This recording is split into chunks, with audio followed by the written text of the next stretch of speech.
of the prodigal son. Once, when Jesus went to a temple with his disciples, the Pharisees at once came to him. They were angry with Jesus and accused him of welcoming and eating with the people who did wrong. In order to answer them, Jesus told them the story of the prodigal son or the lost son. Once there was a man who had 2 sons. One day, the man's younger son came up to him and said, "Father, I want my share of the family estate." The father was surprised and a little hurt. It was so because the son had asked for an early inheritance. Nevertheless, the man divided his property amidst his 2 sons.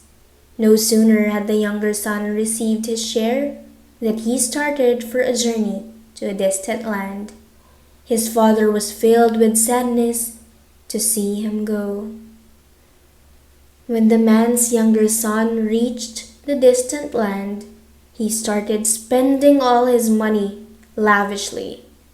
Soon he had wasted all his money. He had no more money left. It was then that a famine hit the land. With each passing day, the man's younger son found it hard to survive. He could not find any food anywhere. He also could not find any means which could provide him 2 meals. Meanwhile, the famine continued to worsen. At last, after much searching, the younger son found himself a job. His job was to feed the pigs. But even though he had a job, he found himself weak and hungry. Each day as he fed the pigs, he found himself longing to eat the food that he fed the pigs. He was jealous of the pigs that ate plentiful while he starved. It was then that he realized the wrongs he had done. "I have wronged my father and hurt him. This very moment I shall return to my father and beg for his forgiveness and mend my wrong ways," said the younger son. Without losing a moment, the younger son started searching for his father's house. When he neared his home, his father was outside his house. He saw his younger son.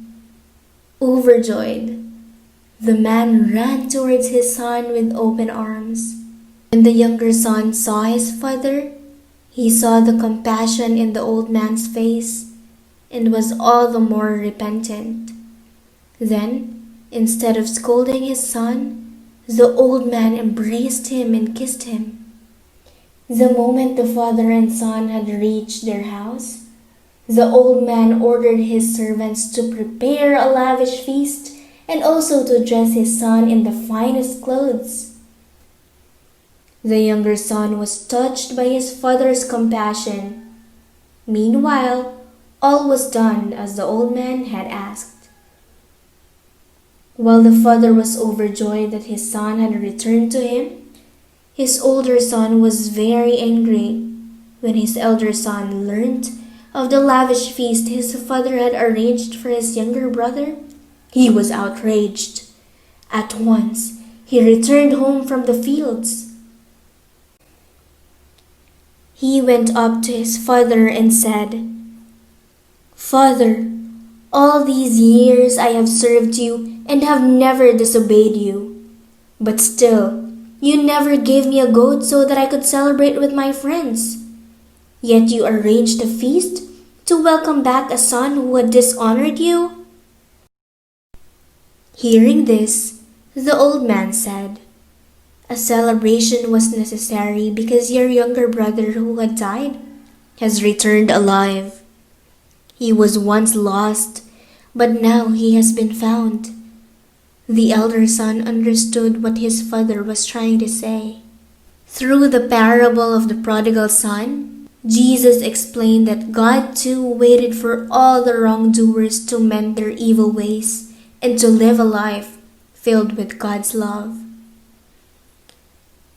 In the story, the father did not say that he had forgiven his son, but it were his actions that had spoken for him when he welcomed his son with open arms.